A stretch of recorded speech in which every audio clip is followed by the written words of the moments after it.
12가지 사견에서 언제나 멀리 벗어나 도와 과열반의 고귀한 법을 따르게 하기를.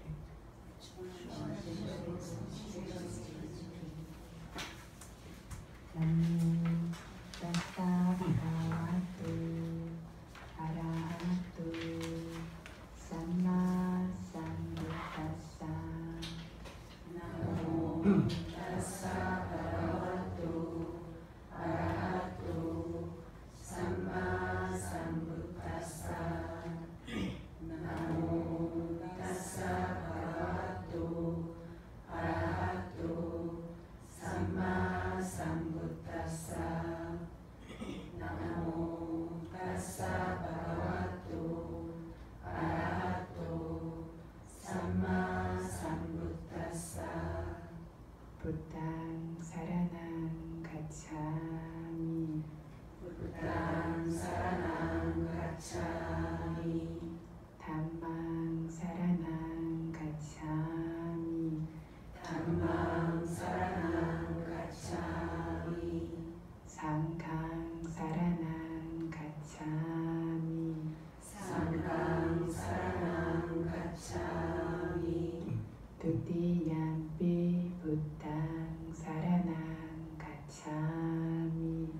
두띠얌피 부탕 사라낭 가차미. 두띠얌피 담망 사라낭 가차미. 두띠얌피 담망 사라낭 가차미. 두띠얌피 상강 사라낭 가차미. 두띠얌피 상강 사라낭 가차미. 따띠얌피 부탕 사라낭 가차미. 따띠얌피 부탕 사라낭 가차미. 따띠얌피 담망 사라낭 가차미. 따띠얌피 담망 사라낭 가차미. 따띠얌피 상강 사라낭 가차미. 따띠얌피 상강 사라낭 가차미. 사라나 가마낭 파리분낭 아예. 파나티파타. 파나티파타. 웨라마니 시카파랑 사마디야미. 웨라마니 시카파랑 사마디야미. 아딘나다나. 아딘나다나. 웨라마니 시카파랑 사마디야미. 웨라마니 시카파랑 사마디야미. 까메수 미차차라. 까메수 미차차라. 웨라마니 시카파랑 사마디야미. 웨라마니 시카파랑 사마디야미. 무사와다. 무사와다. 웨라마니 시카파랑 사마디야미. 웨라마니 시카파랑 사마디야미. 수라메라야. 수라메라야. 마차바마다타나. 마차바마다타나. 웨라마니 시카파랑 사마디야미. 웨라마니 시카파랑 사마디야미. 이당메실랑. 이당메실랑. 마카팔라냐나사. 마카팔라냐나사. 빠짜요. 빠짜요. 호두. 호두. 바마디나 삼파.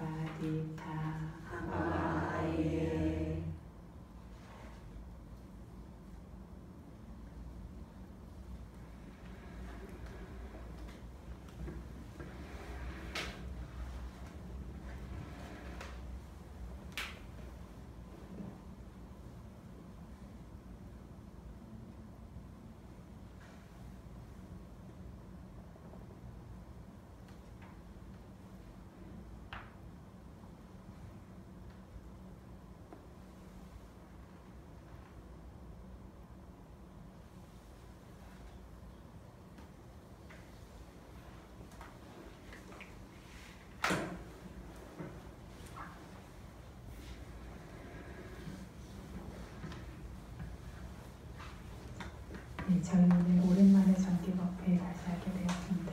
그리고 말씀드린 것처럼 오늘은 페마 빈두바마 숫다, 상유다 니까야 상응부에 나오는 페마 빈두바마 숫다에 대해서 법문하려고 합니다. 페마 빈다 우바마를 합쳐서 페마 빈두바마라고 합니다. 페마는 물거품을 말하고요. 빈다는 덩어리, 우바마는 예.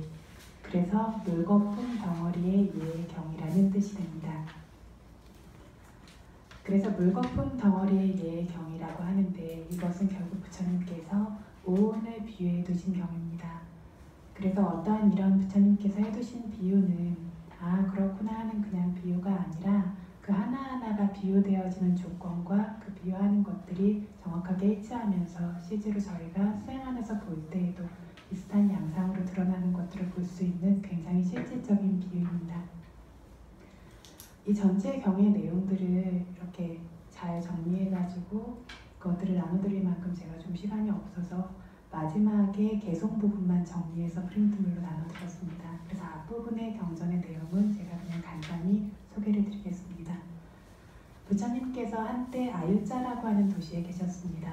아유자라고 하는 도시에 부처님께서 정법을 위해서 오신 것을 보고 거기에 사는 사람들이 겐지스 강변에다가 부처님이 머무르실 만한 그런 거처를 마련합니다. 어느 날 오후에 그래서 부처님께서 숙소에서 나오셔서 겐지스 강변에 부처님을 위해 마련해둔 자리에 앉으셔서 그 강물 위에 물거품 덩어리가 이렇게 떠내려오는 것을 보시고서 이 열애의 가르침인 불법 교단 안에서 이런 오온을 비유하는 가르침을, 법을 설해야 되겠다라고 생각을 하십니다. 그래서 부처님을 둘러싸고 앉아있던 비구들에게 이 경전을 설하십니다. 경전의 내용은 이 겐지스강의 커다란 물거품 덩어리를 겐지스강에 지니고 올 것이다. 그리고 그 커다란 물거품 덩어리를 눈이 있는 남자가 볼 것이다. 주의 깊게 지켜볼 것이다. 그리고 바르게, 적절하게 숙고할 것이다. 이런 식으로 그것들을 반복해서 주의 깊게 지켜보고 바르게 숙고한다라면 이 물거품 덩어리는 부질없고 본질이 없는 것이라는 것을 알게 될 것이다. 쓸모없는 것이라고 드러날 것이다. 이러한 물거품 덩어리의 본질이라고 할 만한 것이 어디에 있겠는가 라고 말씀하시고 이와 같이 과거, 미래, 현재, 멀고 가깝고 부드럽고 거칠고 이런 모든 종류의 물질이라는 것도 이렇게 부질없고 쓸모없고 본질이 없는 것일 뿐이다. 그래서 비구가 그것을 바라보고 집중해서 보고 적절하게 숙고한다면 이것들의 본질이 없다라고 하는 성품이 드러나게 될 것이다. 어떻게 물질이라는 것의 본질이라는 것이 있을 수 있을 것인가 라고 먼저 물질과 관련해서 부처님께서 이렇게 말씀하십니다. 그래서 물거품 덩어리라고 하면 눈에 보이세요? 어떤 걸 이야기하는지? 여기에서 보면 첫 번째 페나 빈두 그러면 물거품 빈다 그러면 물거품 덩어리고요. 다음으로 느낌을 비유한 뿌뿔라도 우리말로는 그냥 물거품입니다. 이 차이가 뭐냐면 페나 빈다라고 하는 물거품 덩어리는 저희가 오염된 물에서 특히 찾아볼 수 있는데 그 물거품들이 덩어리 뭉쳐서 굉장히 큰 덩어리를 만든 것을 이 페나 빈다라고 부릅니다. 그래서 어떤 강에서 이렇게 처음에는 이러한 물거품이 처음부터 그런 큰 형태를 만들지는 않겠죠. 처음에는 경전의 비유에 따르면 대추알만하게 시작돼서 강물을 따라 흘러가면서 점점 더 커지게 되고 많아지게 되면서 나중에는 산꼭대기 크기만큼도 커질 수 있다라고 이렇게 이야기를 합니다. 그리고 그것이 물거품들이 하나하나 여러 가지가 그렇게 크고 작은 구멍이 있는 물거품들이 이루어진 여러 가지가 합쳐진 것이고 그 안에는 정말 그 물거품 덩어리들이 커지고 확고해지면 작은 어떤 물뱀이나 이런 것들이 거처하는 거처가 될 수 있다라고도 이렇게 경전에서 이야기합니다. 이러한 종류의 물거품 덩어리와 물질이 같다는 겁니다. 그래서 이런 물거품 덩어리는 생겨난 그 자리에서 바로 소멸되어지기도 하고 조금 흘러가다가 소멸되어지기도 하고 한참 흘러가다가 소멸되어지기도 하고 하지만 바다에 도달하게 되면 완전히 소멸되고 맙니다. 그래서 이 물거품 덩어리는 항상하지 않은 특성을 가지고 있습니다. 단지 해체되고 파괴되는 것이기 때문에 본질이라고 할 만한 것이 없다는 거죠. 팔리오에서 사라라는 말을 많이 하는데 이게 저희 말로 표현을 하자면 본질이라고 표현을 하는데 이 사라는 어떤 핵심적인 것, 정수인 것, 그것들은 핵심이고 정수가 될 수 있다라는 그런 것들은 변화하지 않고 본질적이라는 그런 의미를 가질 수 있을 때 가능한데, 그래서 항상한 것, 견고한 것, 영원한 것, 내 마음대로 되는 것, 이렇게 될 수 있을 때 그것을 본질적이라고 부른다라고 표현하고 있습니다. 이 사라라는 말의 의미입니다. 그런데 이것들은 이렇게 그 자리에서 소멸되기도 하고 한참 가서 소멸되기도 하고 이런 식으로 파괴될 뿐이기 때문에 그 안에 본질이나 정수라고 할 만한 것이 없다라는 거죠. 이처럼 물질이라고 하는 것들도 항상하다라고 하는 본질적 가치가 없고 견고하다라는 본질적 가치도 없고 내 마음대로 할 수 있다라는 나라고 하는 본질적 가치도 없기 때문에 그 안에 본질이 없고 쓸모없는 부질없는 것이다 라고 합니다. 물질이라고 하는 것들이 굉장히 무상하죠.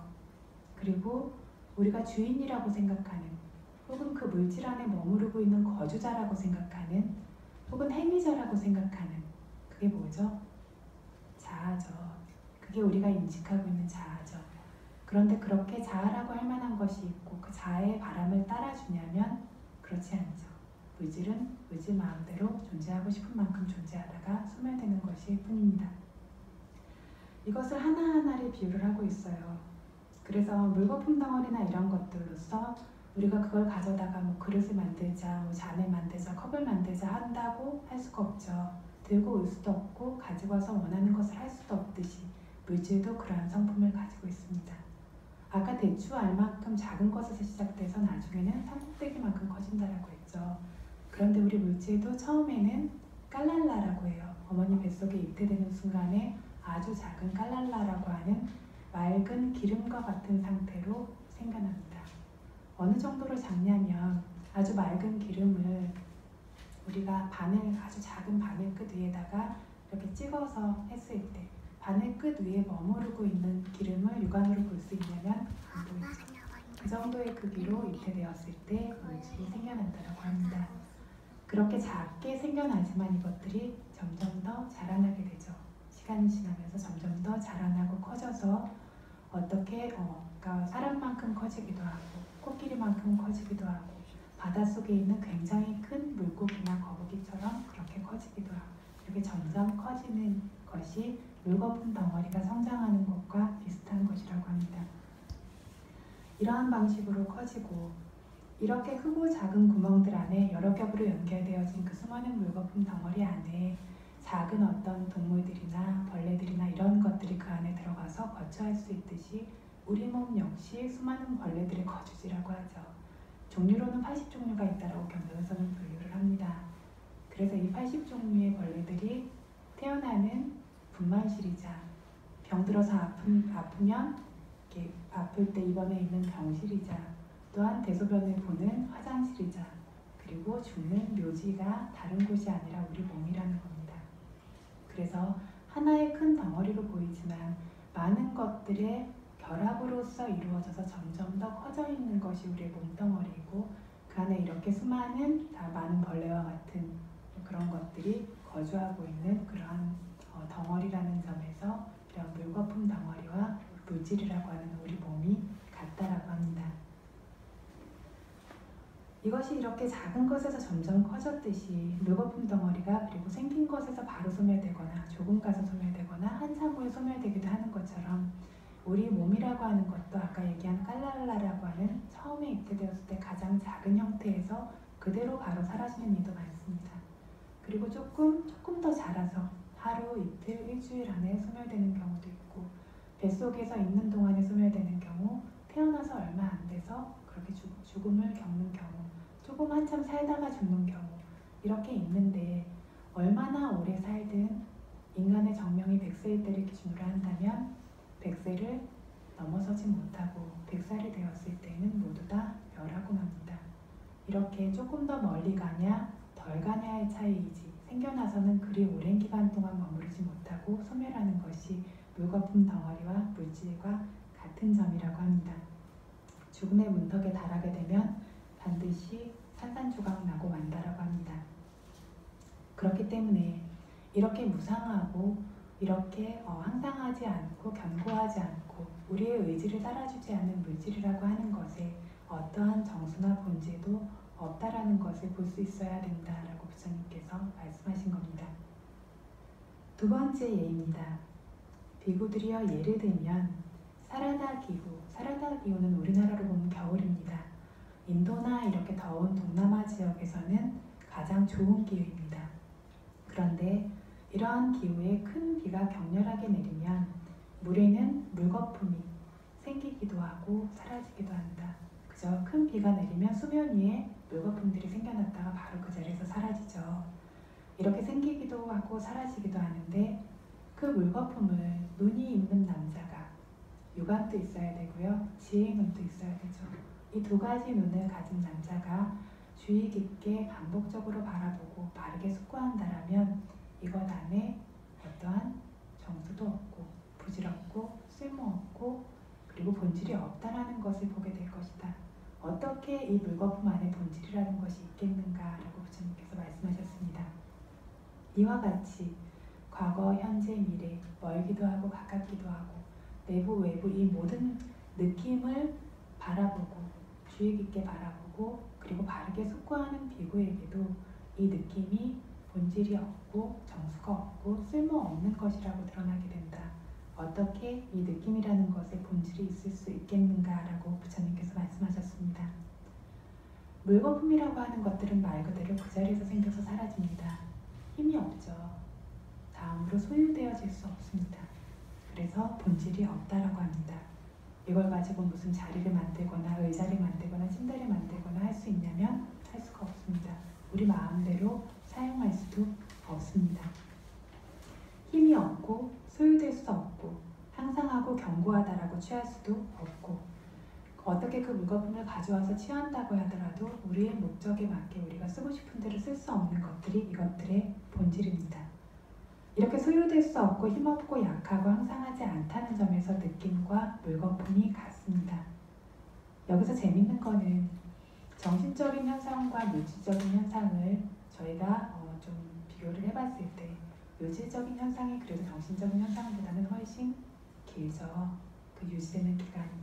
그래서 첫 번째 물질 현상은 물거품 덩어리로 비유를 하셨고 두 번째 외다나라고 하는 느낌은 수면 위에 잠깐 생겼다 사라지는 물거품에 비유를 하셨습니다.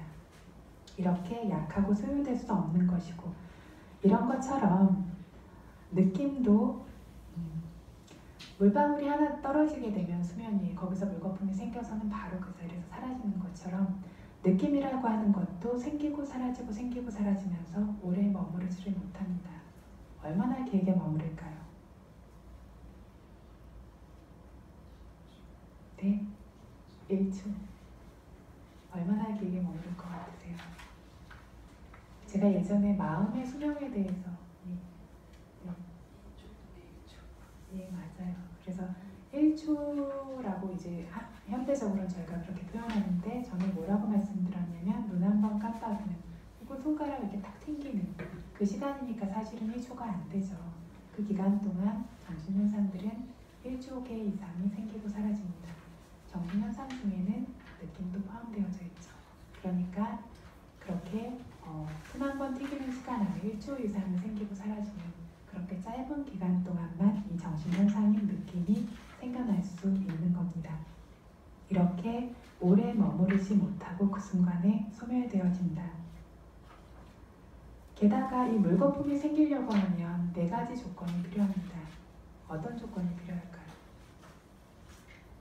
조금 전에 말씀드린 거에 조금 포함이 되어지는데 물거품이 생기기 위한 조건이 무엇이 있을까요? 네? 기후. 네? 접촉. 수면이 있어야 되겠죠, 그죠? 그리고 아까 뭐라 그랬냐면 빗방울, 그러니까 물방울이 있어야 되겠죠. 그리고 이것들이 이렇게 물거품 형태로서 만들어지기 위해서는 물에 어떤 끈적이는 물때와 같은 성분이 그 퍼져있는 물 속에 퍼져있는 그 성분이 필요합니다. 그랬을 때 이것들을 끌어모아서 주머니화시키는 공기, 네 가지가 합쳐져서 물거품이 생기는 겁니다. 그래서 수면이라고 하는 것과 그리고 물방울, 위에서 떨어지는 물방울, 그리고 물속에 퍼져있는 어떤 오염된 성질과 같은 깨끗하지 않은 끈적이는 그런 성질, 그리고 공기, 이것들 4개가 결합되어질 때 물거품이 생겨납니다. 이것처럼 느낌이라고 하는 것도 4가지 조건을 기반으로 해서 생성됩니다. 어떤 조건이 있을까요?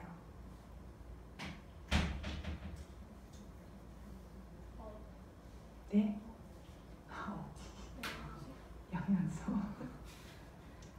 비슷한데, 그러니까 지금 이 예를 들어둔 물거품과 비슷한데 저희가 와투라고 하는 감각기관이라고 하는 기반이 필요합니다. 눈, 코, 입, 혀, 귀 이런 감각기관이라고 하는 그 기반, 수면과 같죠. 여기에 와서 부딪히는 물방울과 같은 게 뭘까요? 맞습니다. 대상. 색, 성향, 민족, 법이라고 하는 대상. 이것들을 끌어모으는 기반 조건이 되는 끈적이는 게 뭘까요? 네? 번뇌죠. 번뇌라는 오염적인 끈적임이 있고, 그렇게 되어졌을 때 이것들을 번뇌라는 오염물을 이 3가지를 바탕으로 파사라고 하는 촉이 끌어모아서 하나로 모았을 때, 그렇게 됐을 때 외다나라고 하는 느낌이 생겨나게 됩니다. 그래서 이 물거품과 느낌이 같다라고 이야기를 하고 있습니다. 이러한 물거품이 한순간만 존재하는 것처럼, 그래서 느낌이라는 것도 한순간만 그걸 누릴 수 있고 즐길 수가 있습니다. 그 즐거움이라는 것이, 그래서 우리는 어떤 행복감을 계속해서 추구하지만 실제로는 그 즐거움이라는 것이 얼마나 지속된다고요? 아까 1조분의 1초라고 하셨죠. 1조분의 1초만큼 지속되어지고, 그래서 정말 본질이 없는, 소유되어질 수도 없고 항상하지도 않고 가져올 수도 없고 우리 마음대로도 할 수 없는, 자기 성품대로 그렇게 짧은 시간 동안 단지 생겨났다 소멸되는 이 조건, 4가지 조건에 의해서 생겨났다 사라지는 것이 느낌입니다.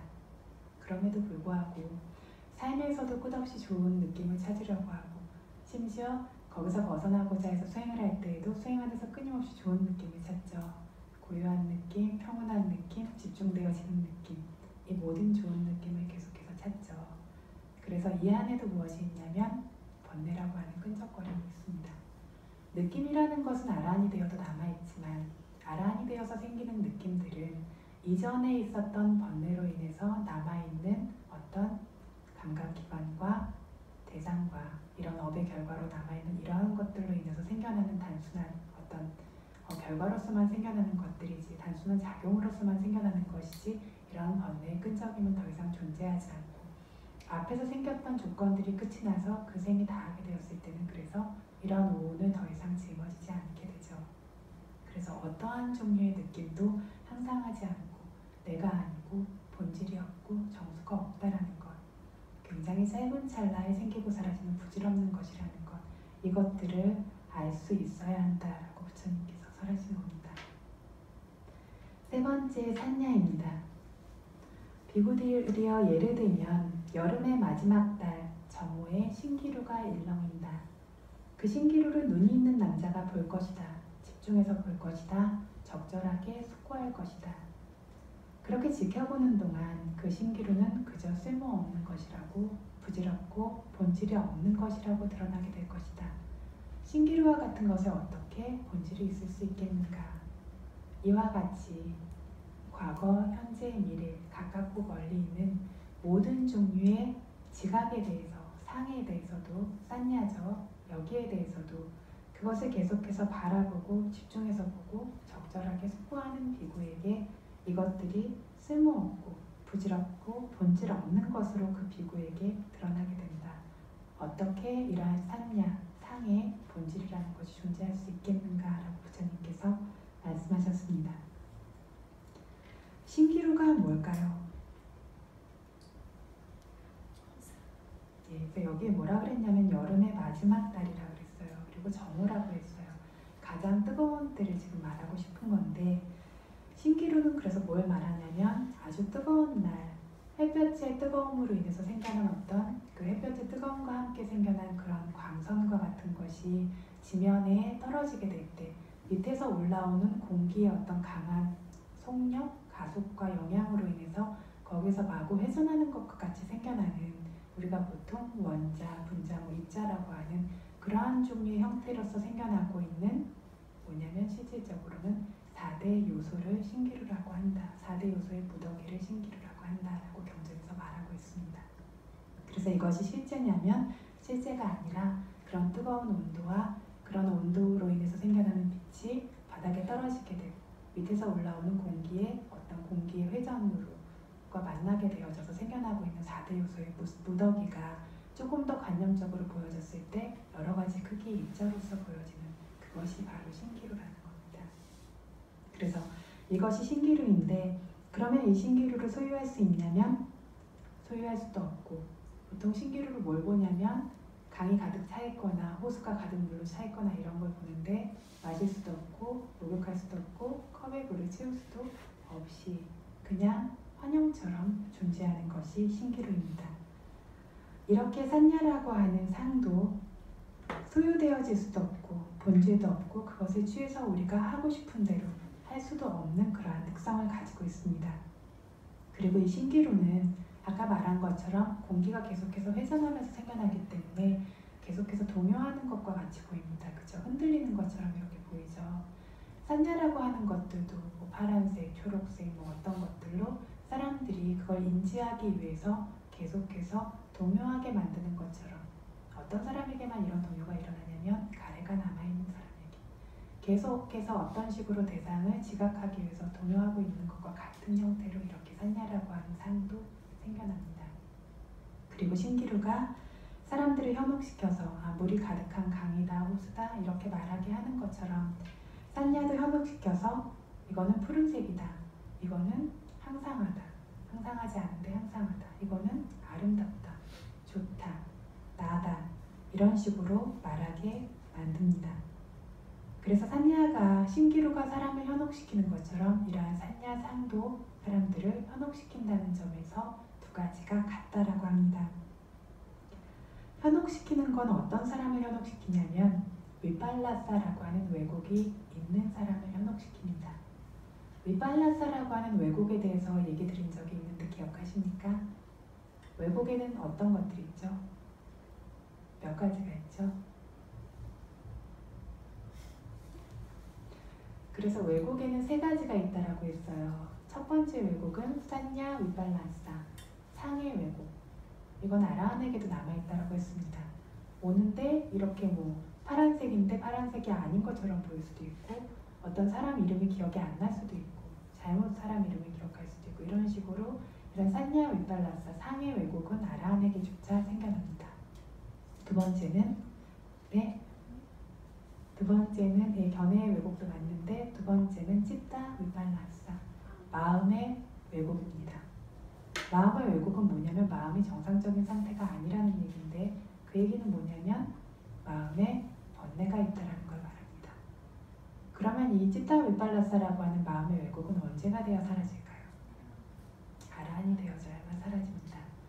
마음 안에 번뇌가 있는 모든 상황에서 모든 순간에 마음은 정상적이지 않고 뒤틀려 있고 왜곡되어져 있다는 겁니다. 마음의 왜곡이 그래서 번뇌가 있는 한은 계속해서 생겨나고 있습니다. 정상적인 상태가 아니라는 거죠. 그러면 저희가 살면서 번뇌가 없는 순간은 얼마나 될까요? 한 번 더. 알아차림이 분명하게 있는 순간에는 번뇌가 없다라고 하죠. 왜 그렇게 생각하세요? 아주 미세한 번뇌들이 있어요. 그래서 아비담마적으로 보면 마음의 알아차림이 있는 순간에 번뇌는 없습니다. 경장으로 얘기하자면 있습니다. 왜냐하면 아직 번뇌가 남아있는 한 무명과 가래가 무명이 바탕이 된 채로 가래가 항상 우리를 둘러싸고 있다. 뒤덮여져 있는 상태입니다. 말씀하신 것처럼 수행을 하는데 그 안에도 무명과 가래가 있어요. 왜냐하면 마음이라는 것이 너무나 그 찰나가 짧고 빠르고 그렇기 때문에 이렇게 우리가 인식하는 한 알아차림을 하고 있는데 알아차림이 계속 있으니까 계속 번뇌가 없는 거야 라고 하지만 그 알아차림이 더 좋은 알아차림, 더 촘촘한 알아차림, 더 깊이 있는 알아차림이 되었을 때와 비교하면 너무 많은 구멍들이 있죠. 정말 번뇌 없이 아는 순간은 아주 짧은 순간이고 그 앞뒤로 찡 둘러싸고 있는 순간들은 계속해서 번뇌가 있는 순간이고 그래서 어떤 대상들을 볼 때에도 저희가 관념적인 것들을 좀 벗어나서 대상을 보기 시작하지만 여전히 굉장히 많은 관념들을 보고 있고 그것들을 인식하는 것 안에 끊임없이 번뇌가 결합된 채로 보고 있습니다. 그래서 그런데 그 알아차림이라고 하는 것들이 완전히 그렇게 뒤덮인 것처럼 현혹되어 있는 세계에서 점점 더 조금씩 눈을 뜨게 만들고 뒤덮여 있는 번뇌를 옅어지게 만들고 정말 명확하고 맑은 눈을 가지고 있는 그대로의 실체에 접근할 수 있도록 점점 끌고 나가주는 그 힘을 가지고 있는 겁니다.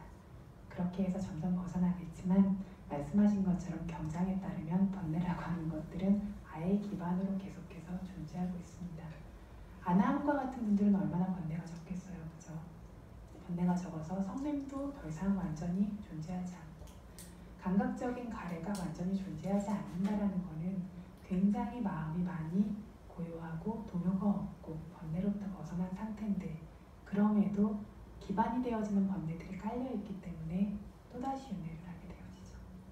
그래서 이렇게 마음의 왜곡이라고 하는 것들은 정말 아라한이 되었을 때에만 사라지게 되는 것 그리고 이것들은 거의 항상 우리와 함께 있는 것입니다. 이렇게 왜곡된 상태로 저희가 모든 것들을 받아들입니다. 다음으로 디티 위팔라사 견해의 왜곡입니다. 견해의 왜곡은 뭐냐면 내가 아닌데 나라고 그러니까 자아가 아닌데 자아라고 지금 말하는 것처럼 본질과 실체가 없다라고 했는데 확고한 실체가 있다라고 믿는 겁니다. 견해의 왜곡은 언제 제거되냐면 수다원이 되었을 때 제거되어진다라고 했습니다. 수다원이 항상 존재하는 모든 것들을 내가 아닌 본질이 없는 것들로서 보냐면 그건 아닙니다. 하지만 숙고하게 되었을 때는 반드시 분명하게 이것이 본질이 없다라는 걸 인식할 수 있는 겁니다. 이 생 아니라 다음 생에서도 생을 기억하지 못한다라고 해도 그래서 나라고 하는 어떤 것들을 가지고 말하기도 하고 행동하기도 하고 하지만 어떤 그것들에 대해서 잘못되게 어떤 견해로서 집착하면서 꽉 잡고 있는 그것들은 더 이상 수다원에게는 존재하지 않습니다. 위팔라사라고 하는 왜곡에 그래서 몇 가지가 있다라고 했냐면 3가지가 있죠. 첫 번째가 산냐 위팔라사, 두 번째가 치tta 위팔라사, 세 번째가 디티 위팔라사인데 이것들이 순서대로 뭐가 첫 번째일까요? 순서대로 산냐 위팔라사가 첫 번째고 이 산냐가 위팔라사로 인해서 치tta 위팔라사가 생깁니다. 우리가 남자다, 여자다, 그죠? 남자다, 여자다 하는 것들에서 그것들에서 번뇌가 생기고 가래가 생기고, 그죠? 이런 식으로 어떤 지각하게 된 것으로부터 잘못해서 그것들을 지각하고 그것에 기인해서 마음의 번뇌가 생겨나는 위팔라사가 따라옵니다. 이런 치tta 위팔라사라고 하는 마음의 왜곡으로부터 디티 위팔라사라고 하는 견해의 왜곡이 순서대로 따라오게 됩니다. 그래서 이렇게 신기루가 사람들을 현혹시키고 잘못 말하게 하는 것처럼 이 산냐도 현혹시키고 이 산냐의 왜곡에서 마음의 왜곡, 견해의 왜곡까지 줄줄이 따라오게 만들면서 잘못 인식하게 만든다는 점에서도 본질이 없다는 점뿐만 아니라 이렇게 현혹시킨다는 점에서도 산냐 상이 무엇과 같냐면 신기루와 같다라고 부처님께서 설하셨습니다. 네 번째 일, 쌍카라. 쌍카라 뭐라고 하죠? 형성, 행 이렇게 말합니다. 조건 지어진 법들이 말하는데 아비담마적으로 얘기하면 뭘 뜻하냐면 저희가 물질과 정신 현상들, 이 현상들을 오온으로 나눈 거죠. 결국은 쉽게 말하면 물질과 정신 현상인데 이걸 좀 더 자세히 나눠서 오온으로 나눴습니다. 더 자세히 나누면 12가지 처, 더 자세히 나누면 18가지 성품 이렇게 나누는데 어쨌든 물질과 정신을 나눈 것이 오온입니다. 그 중에서 첫 번째 색이라고 하는 루파칸다, 색온이 물질이고 나머지 웨다나, 산냐, 쌍카라, 윈냐나, 수상행식 4가지 온이 정신온입니다. 정신온인데 그 중에서 정신현상에는 무엇이 있냐면 마음과 마음부스가 있죠. 윈냐나 칸다라고 하는 식온이 마음들을 전체적으로 말하고 있습니다. 가운데 있는 3가지 웨다나 칸다, 산냐 칸다, 상카라 칸다, 수상행이라고 하는 3가지 정신호는 결국 마음 부수, 마음의 요소들을 뜻합니다. 그런데 마음 부수에는 52가지가 있는데 그 중에서 웨다나, 산냐라고 하는 느낌과 상을 따로 분리했어요. 나머지 50가지를 통틀어서 합쳐서 상카라 칸다, 행운이라고 부르는 겁니다.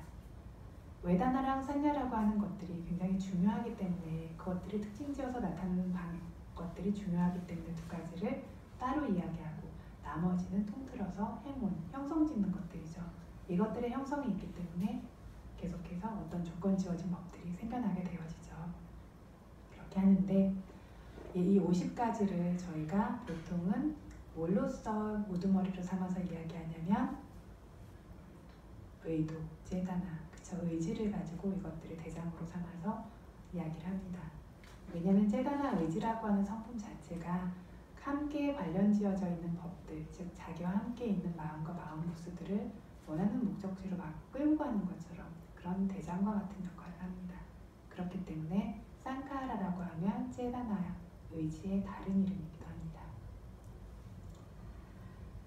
그런데 이러한 상카라 칸다에 대한 예를 부처님께서 말씀하시기를 비구들이여 예를 들면 사라, 아까 뭐라 그랬냐면 핵심이라고 그랬죠. 정수라고. 이런 핵심을 원해서 그걸 구하기 위해서 돌아다니고 있는 남자가 여기서 뭘 뜻하냐면 나무 안에 되게 단단한 목재 안에 겉껍데기 이렇게 퍼석퍼석한 거 말고요. 그 속 안에 아주 단단한 목재 이런 걸 뜻합니다. 그런 것들도 이제 사라라고 이야기하는 거죠. 이런 단단한 어떤 알맹이를 원해서 그걸 찾아다니고 있는 남자가 날카로운 칼을 들고 숲속에 들어가서 찾는데 뭘 봤냐면 아주 곧게 뻗어 있고 아주 생생한 그리고 그 안에 아직 어떤 심이 생겨서 쓸 수 없는 그런 것들이 아닌 파초나무를 보았다라고 하자. 파초나무는 사실 바나나나무랑 같은 겁니다. 그런데 이 바나나나무의 성품이라는 것 자체가 안이 이렇게 비어있어요. 겉에 잎사귀같이 생긴 걸로 껍데기가 되어 있는데 이것들을 이제 계속 벗겨도 다른 껍데기들만 있고 결국에는 그 안이 비어있는 것이 이 파초나무, 바나나나무의 특성입니다. 근데 겉으로 보기에는 어떠냐면 굉장히 탄탄해 보여요. 그죠? 안에 뭐가 있을 것 같아서 이걸 본 남자가 이 파초나무를 밑동에서 자르고 위에도 잘라내고 가운데 이 알맹이를 얻기 위해서 겹겹의 껍질들을 벗길 것이다. 그런데 그 겹겹의 껍질들을 벗김으로 인해서 좀 말랑말랑한 나무, 연재라고 하는 그 말랑말랑한 재질조차도 얻지 못할 것이다. 어떻게 그 안에 알맹이가 되어진 단단한 것을 얻을 수 있겠는가? 파초나무는 그렇게 얻을 수 없는 성품이 있다라는 거죠. 그래서 그 파초나무를 눈이 있는 남자가 육안과 해안의 2가지를 갖춘 남자가 바라보고 주의 깊게 보고 바르게 숙고했을 때 그것이 그냥 쓸모없는 것이고 부질없는 것이고 본질이 없는 것이라고 드러날 것이다. 어떻게 파초나무의 본질이라는 것이 있을 수 있겠는가? 비구들이여 이와 같이 과거, 미래, 현재, 멀고 가깝고 이 모든 상카라 칸다, 행운이라고 하는 것들도 비구가 바라보고 집중해서 보고 적절하게 숙고했을 때 이것들이 쓸모없고 부질없고 본질이 없는 것으로 드러나게 된다. 이 행이라고 하는 것에 어떻게 본질이라는 것이 있을 수 있을 것인가 라고 부처님께서 말씀하셨습니다. 파초나무가 굉장히 단단하고 견고해 보이지만 벗겨도 원하는 것들이 나오지 않아요. 본질이 없다라는 것, 소유되어질 수 없다라는 것에서 상카라칸다라고 하는 행운과 같다. 이 나무를 가지고 석가래든 기둥이든 원하는 걸 만들 수 없는 것처럼 이 상카라칸다를 가지고도 우리가 원하는 어떤 것도 실제로는 형성해낼 수 없다. 이렇게 항상하지 않고 취할 수도 없고 취한다고 해도 원하는 목적들을 쓸 수 없는 것이 이 행운이다. 그리고 파초나무가 뭐라 그랬냐면 결국에는 껍데기 여러 겹의 껍데기들의 결합인 것처럼 상카라칸다도 아까 말씀드렸듯이 여러 가지 수많은 마음 부수라고 하는 마음의 요소들의 결합일 뿐입니다. 이 각각의 마음의 요소의 결합들이 껍데기가 다른 모양과 다른 색깔을 가졌듯이 마음의 요소들도 다른 성품을 가지죠. 이런 다른 성품을 가지고 있는 것들의 결합체가 그냥 상카라칸다일 뿐이다. 그래서 파사라고 하는 촉의 성품이 틀리고, 그죠?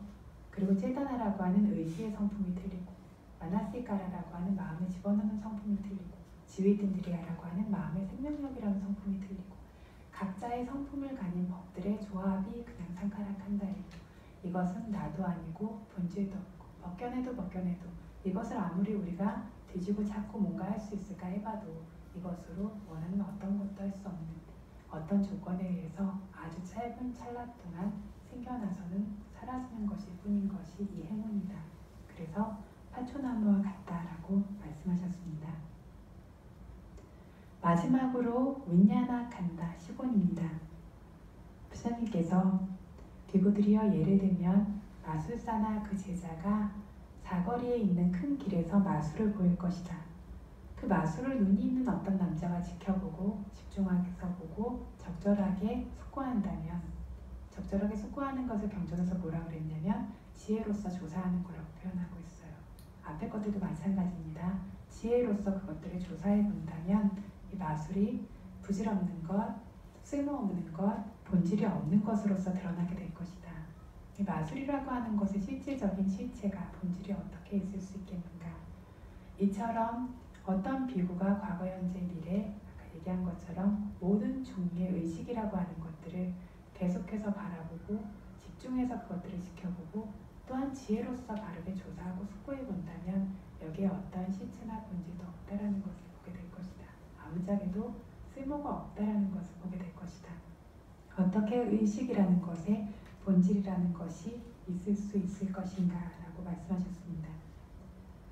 그래서 마술은 한 찰나 동안 존재하는데 한 찰나 동안 존재하고 빠르게 드러나는 것처럼 의식도 역시 한 찰나만 존재하고 빠르게 드러납니다. 마술보다 훨씬 더 짧게 존재하고 빠르게 드러나죠. 이건 역시 아까 말씀드린 것처럼 1초에도 아니 눈 한 번 깜짝이는 동안에도 1초기 이상이 생겨나고 사라지고 있습니다. 그런데 마술처럼 그 마음으로서 어떤 남자가 오고 가고 앉고 서는 것처럼 보죠. 실제로는 앉을 때의 마음이 따로, 설 때의 마음이 따로, 올 때의 마음이 따로, 갈 때의 마음이 따로, 누울 때의 마음이 따로.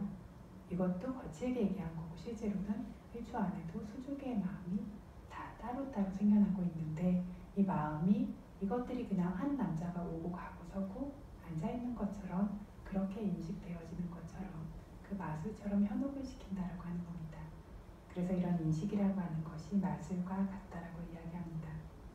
그래서 마술이 금이 아닌 것을 금이라고 진주가 아닌 것을 진주라고 사람들을 속이는 것처럼 이렇게 의식도 오는 것처럼 걷는 것처럼 가는 것처럼 속이죠.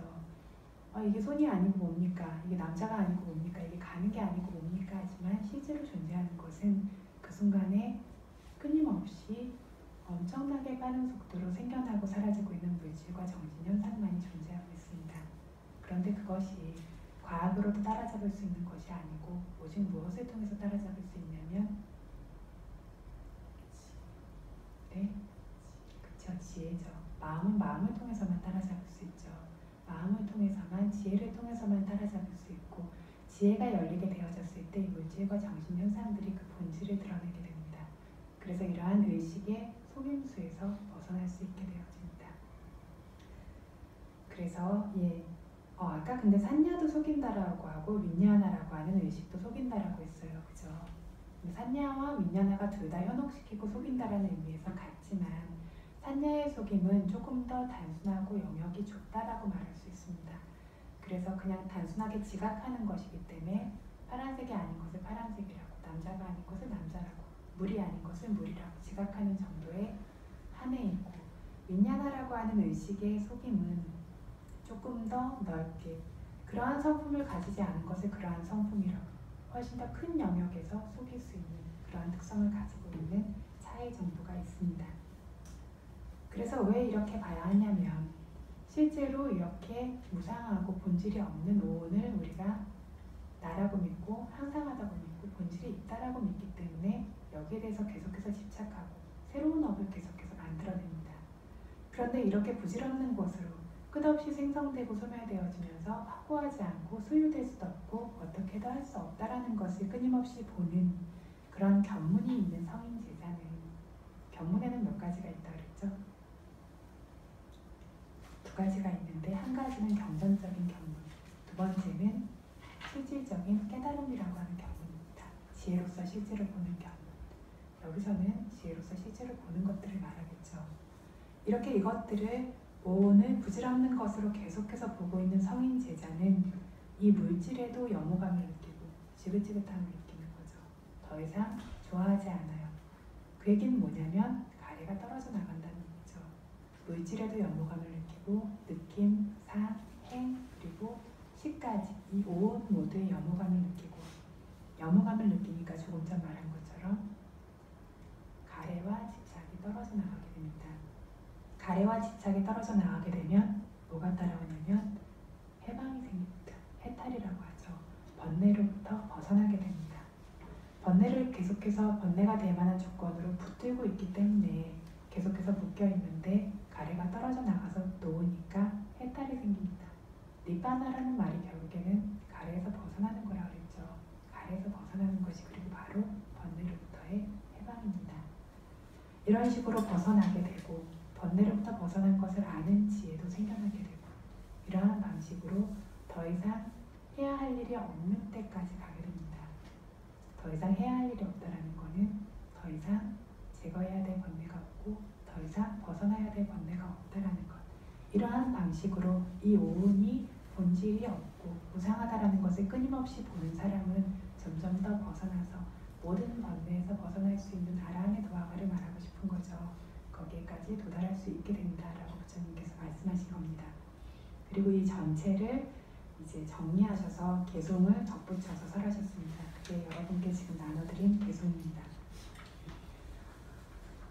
물질은 물거품 덩어리와 같고 느낌은 기포와 같으며 지각은 신기루와 같고 형성은 파초나무와 같으며 의식은 마술과 같다고 태양의 왕의 벗 열애께서는 설하셨다.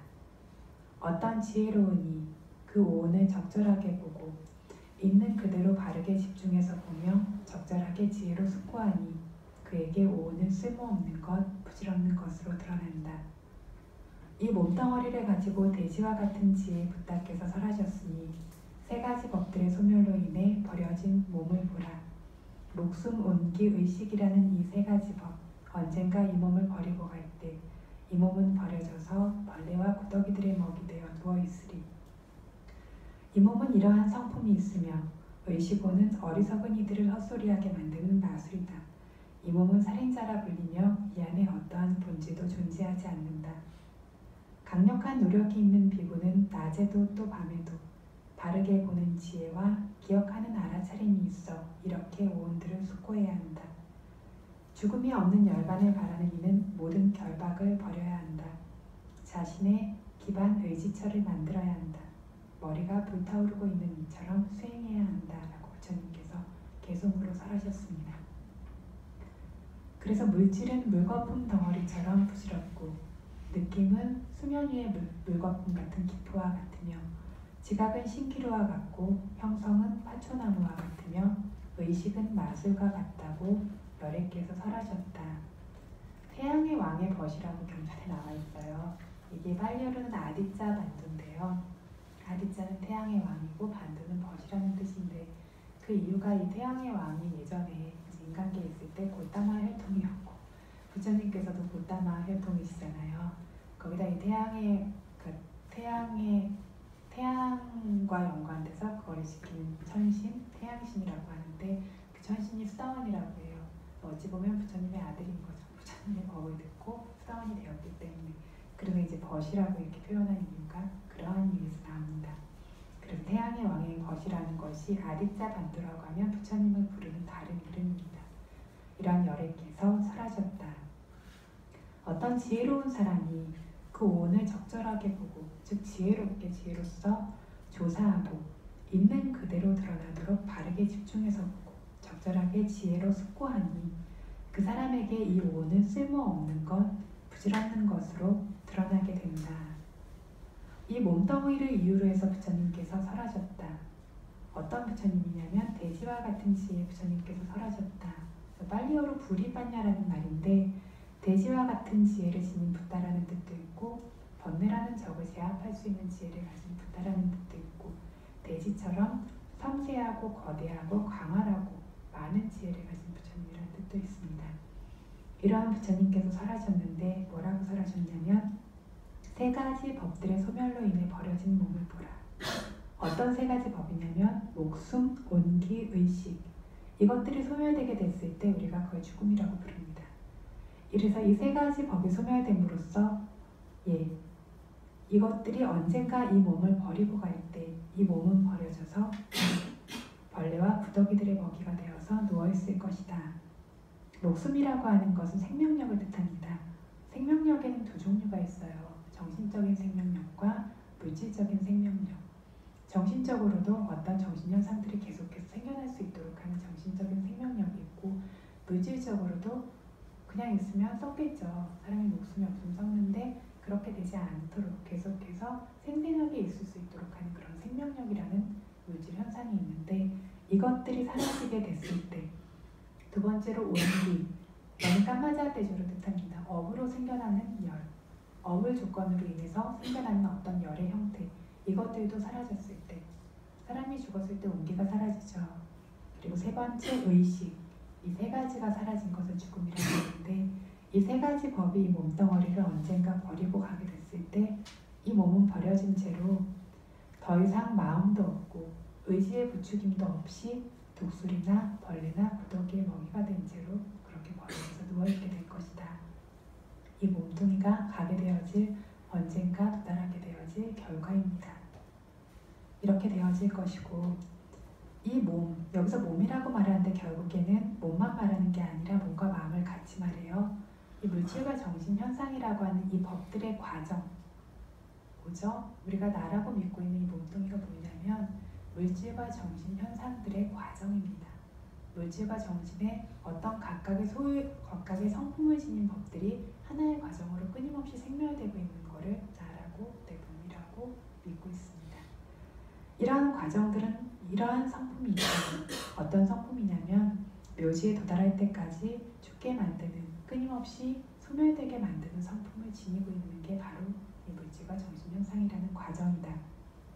그리고 의식오는 지혜 없는 사람들이 남자가 간다, 앉았다, 선다 이런 식으로 잘못 허술하게 만드는 그런 마술과 같다. 그리고 이 몸은 살인자라고 불리며 어떠한 본질도 존재하지 않는다. 몸이라고 하는데 여기서는 지금 몸과 마음 두 가지를 같이 말해요. 왜 살인자일까요?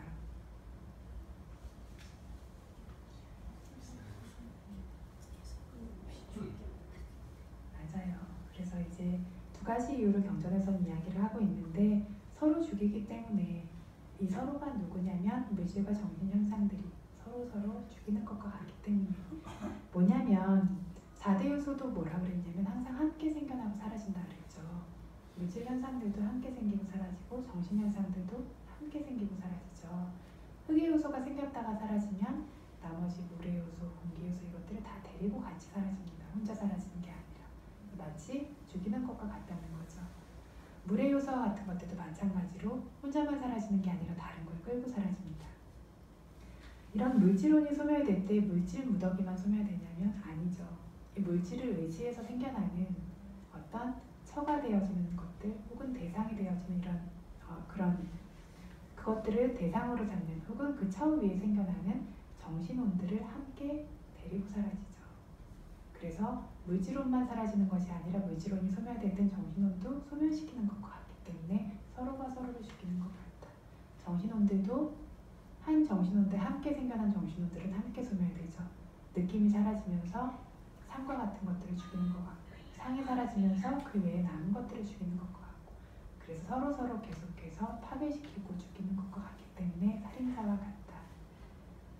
그렇게 이야기를 하는 거죠. 그리고 오온이 있는 한 죽음이라고 하는 것은 반드시 드러나게 되어져 있죠. 죽음이라고 하는 것이 이 오온이 생성되었기 때문에 이 죽음도 생기는 거죠. 그래서 우리는 죽음은 두려워하는데 태어나는 건 별로 두려워하지 않아요. 그죠? 그런데 실제로 두려워해야 되는 것은 다시 태어나는 것이 이 모든 죽음과 고통과 괴로움의 시작인 거죠. 그래서 이 몸뚱이가 오온이 있기 때문에 뭐 감동할 수도 있고 벌을 줄 수도 있고 고통을 받을 수도 있고 죽을 수도 있는 그러한 존재가 그러한 어떤 기반이 되어진다. 그래서 이 오온은 살인자라고 불리며 이 안에는 어떠한 본질도 존재하지 않는다. 강력한 노력이 있는 비구는 강력한 노력이라고 이렇게 쉽게 번역을 했는데 처음 수행을 시작하려고 하는 첫 번째 단계의 노력, 두 번째 단계의 노력이 뭐였죠?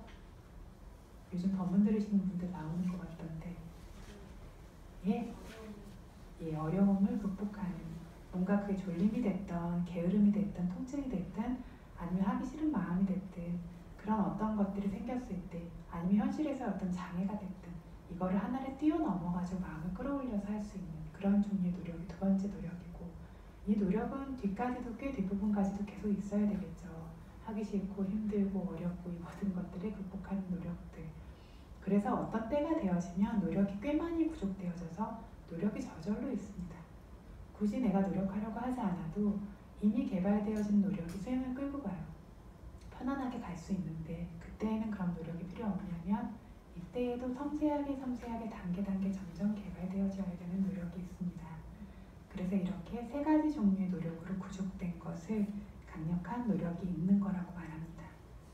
이러한 노력이 있는 비구는 낮에도 또 밤에도 언제나 깨어있는 모든 순간에 바르게 보는 지혜, 삼바자냐라는 분명한 알을 뜻합니다. 이것이 계속해서 있어야 되고 기억하는 알아차림이 있어야 된다 그랬는데 이걸 보통 때 빨리 흐르는 사또라고 말할 텐데 사띠가 있는 사람, 사또라고 말할 텐데 여기서는 빠띠사또라는 말을 썼습니다. 뭐냐면 구족된 사띠, 확립된 사띠, 보고 그걸 반복해서 계속 보는 사띠. 이러한 사띠가 있어야 된다. 이러한 사띠가 계속 있어야 바르게 보는 지혜가 생기겠죠. 이러한 사띠는 강력한 노력 다음에 생겨나겠죠. 노력과 그로 인해 생겨난 사띠와 사띠가 완성되고 확립됨으로써 생겨나는 분명한 알미 있음으로써 이렇게 부질없는 것으로서 각각의 성품을 가진 법으로서 오온을 끊임없이 밤낮으로 숙고해야 한다. 죽음이 없는 열반을 바라는 이는 고통에서 벗어난 열반을 바라는 이는 모든 결박이라고 하는 상요자나 우리를 칭칭 둘러싸고 있는 족쇄와 같은 상요자나를 버려야 한다. 번뇌를 말하죠. 사람들은 번뇌를 굉장히 좋아해요. 그죠? 좋아해서 번뇌 속에 머무르고 싶어하고 이것이 우리를 보호해준다고 생각하고 이것 하나 있을 때 행복한다고 느끼는데 실제로는 이 번뇌라고 하는 족쇄의 결박에 칭칭 묶인 채로 거기서 벗어나지 못하고 진정한 행복과 자유는 그게 어떤 것인지도 한 번도 경험하지 못한 채 이 윤회에서 빙글빙글 돌고 있습니다. 근데 여기서 진지하게 수행하기를 바라는 이러한 수행자분들은 진정한 의미의 행복을 찾고자 하고 번뇌에서 벗어난 종류의 행복을 찾고자 해서 여기에 오신 분들이고 그래서 어떤 분들은 적게 어떤 분들은 또 훨씬 더 많이 이 결박에서 벗어난 행복들을 아마 경험해 보신 적이 있으실 거예요. 아직 시작 단계라서 조금 경험하신 분도 있고 굉장히 큰 행복을 경험해 보신 분들도 있고 그런데 번뇌라는 것의 습성이 굉장히 질겨서 한번 벗어났다라고 돌아오지 않냐면 그렇지가 않아요.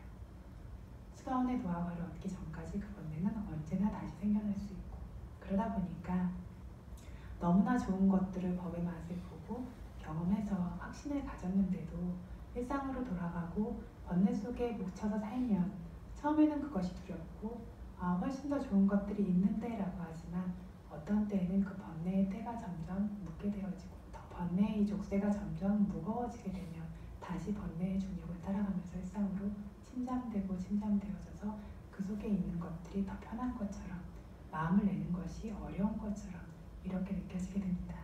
그래서 부처님께서 끝없이 노력하고 멈추지 말라고 하셨죠. 끝없이 노력하고 멈추지 않아서 이 번뇌의 족쇄에서 단계 완전히 벗어날 수 있을 수 있도록 해야 한다. 어떤 사람이냐면 죽음이 없는 열반, 고통이 없는 열반을 바라는 사람이라면, 가래의 소멸을 바라는 사람이라면, 이러한 식으로 자기의 진정한 의지처를 만들어야 한다. 그리고 머리가 불타오르고 있는 사람처럼 정말 황급히 수행해야 한다. 맹렬하게 수행해야 한다라고 이렇게 부처님께서 말씀하셨습니다. 이것이 물거품 덩어리의 경 5가지 비유가 있는 경입니다. 예전에 이것을 출가하기 전에 짧게 본 적이 있었어요. 짧게 본 적이 있어서 물질은 물거품 덩어리와 같고, 정확히 제가 번역한 거랑 같은 표현은 아니었는데 뭐 포말과 같고 뭐 이렇게 쓰시기도 하고 이랬는데, 어쨌든 그걸 보면서 그렇지, 참 오온이라는 게 무상한 거지 이러면서 마음으로는 참 이렇게 무상하구나 라고 생각을 하긴 했었는데, 이렇게 경전에서 주석서와 부주석서까지 보게 되어졌을 때 이러한 비유들이 훨씬 더 이렇게 정확하고 자세하게 부처님이 설해 놓으셨다는 것들도 알 수 있고, 또 아까 말씀드린 것처럼 수행을 통해서 보게 되어졌을 때 이 비유들이 얼마나 실질적인 비유인지, 예를 들면 상이 신기루와 같고, 어떻게 우리가 이렇게 보고 있는, 인식하고 있는 것들이 신기루와 같다. 그치, 신기루처럼 동요하지가 아니라 실질적으로 우리 안에서 법들을 본질적으로 보는 힘이 자라날수록 부처님이 말하신 이 비유 하나하나가 얼마나 실질적인 비유인지라는 것들을 아실 수 있게 되는 것 같습니다. 그래서 부처님의 가르침은 불법을 이렇게 비유해 둔 것이 있어요. 대양처럼 비유해 둔 것이 있어요.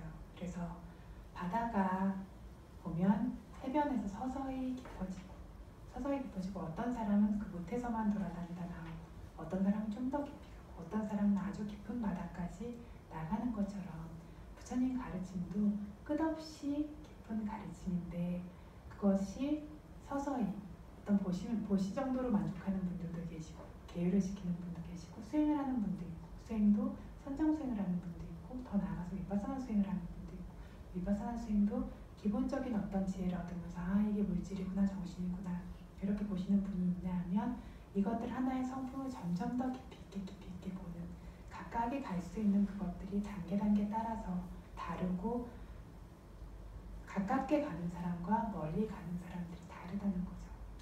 그런데 이 모든 사람들이 동일하게 얻을 수 있는 하나의 맛이, 어느 누가 바닷물을 퍼서 마셔도, 어디에 바닷물을 퍼서 마셔도 짜듯이 모든 사람이 동일하게 얻을 수 있는 것은 크고 작은 종류의 해탈입니다. 해탈의 맛입니다.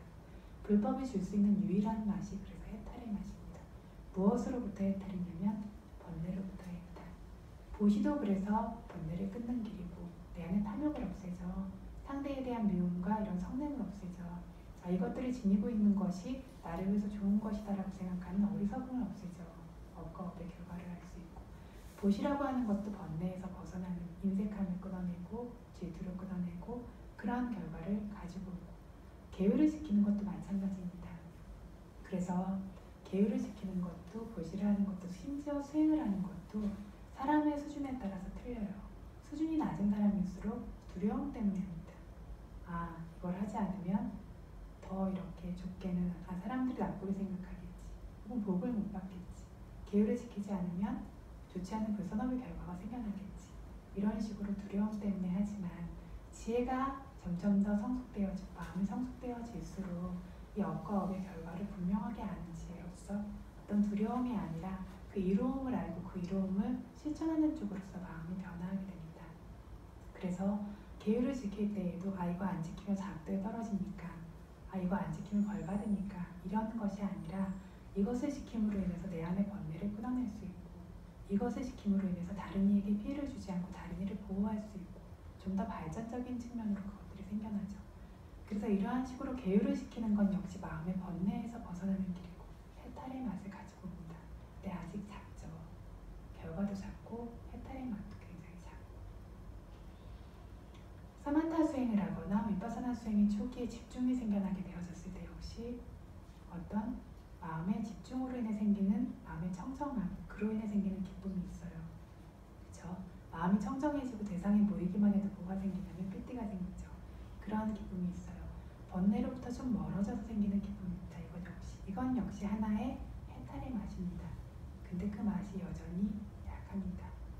위파사나 지혜가 단계 발전되어지고 그래서 마음이 번뇌로부터 점점 더 멀어지고 마음이 정말 청정하게 삿대로 보호받아지고 왜곡으로부터 벗어나서 있는 그대로의 무지와 정신 현상이라는 것들을 있는 그대로 볼 수 있게 됐을 때에는 더 큰 해탈의 기쁨이 해탈의 맛이 있고 그것이 도화과를 얻게 되어졌을 때에는 어떤 일부의 번뇌에서 완전히 벗어나게 되어지는 그런 강렬한 해탈의 맛이 있고 이렇게 표현을 하니까 참 별거 아닌 것처럼 들리는데 실제로 저희가 수행을 해보신 분일수록 깊게 해보신 분일수록 아시겠지만 세상에 존재하는 어떤 종류의 맛으로도 대체되어질 수 없고 어떤 종류의 행복으로도 대체되어질 수 없는 정말로 안전하고 진실한 종류의 행복들이 생겨나게 됩니다. 왜 그러냐면 번뇌에 물들지 않은 행복이기 때문에 어떤 것으로 비유될 수 없고 정말 청정하고 순수한 행복들이 생겨나게 되고 이것을 부처님의 가르침을 어떠한 가르침을 어느 정도 수행해도 생겨나게 되어지는데 그 깊이는 각각 차이가 있다는 거죠. 그래서 이 부처님의 가르침이라는 것이 이러한 가르침이고 그래서 우리가 여기에서 나온 것처럼 이러한 하나하나의 비유들을 그리고 부처님의 경전을 볼 때에도 라고 하고 보지만 내 안의 지혜가 더 생겨나게 되면 그 경전이 훨씬 더 깊은 의미로 다가오게 되어지고 점점 더 지혜가 커지면 커질수록 그 안에 내포하고 있는 것들이 점점 더 강해지는데 누구에게만 보이냐면 아까 경전에 나온 것처럼 눈이 있는 사람에게만 보입니다. 어떤 눈이냐면 지혜의 눈이 있는 사람에게. 그래서 우리가 이렇게 수행하고 산업을 쌓아가는 것들이 그냥 해변에서 왔다 갔다 거리다가 멈추는 것이 아니고 그래서 작은 어떤 결과만을 얻는 것이 아니라 이러한 지혜의 눈이 생겨나고 점점 더 띄워지고 점점 더 맑아지고 점점 더 헛물이 없어져서 실제하는 것들을 그런 본질들을 있는 그대로 볼 수 있는 그런 지혜가 우리 안에 점점 더 성숙되고 성장되어져서 완전히 티끌이 없는 그러한 눈으로 삶을 바라볼 수 있고 살아갈 수 있도록 어떠한 왜곡도 없는 마음으로 살아갈 수 있는 그런 목적지까지 갈 수 있도록 그렇게 되어지기를 바랍니다.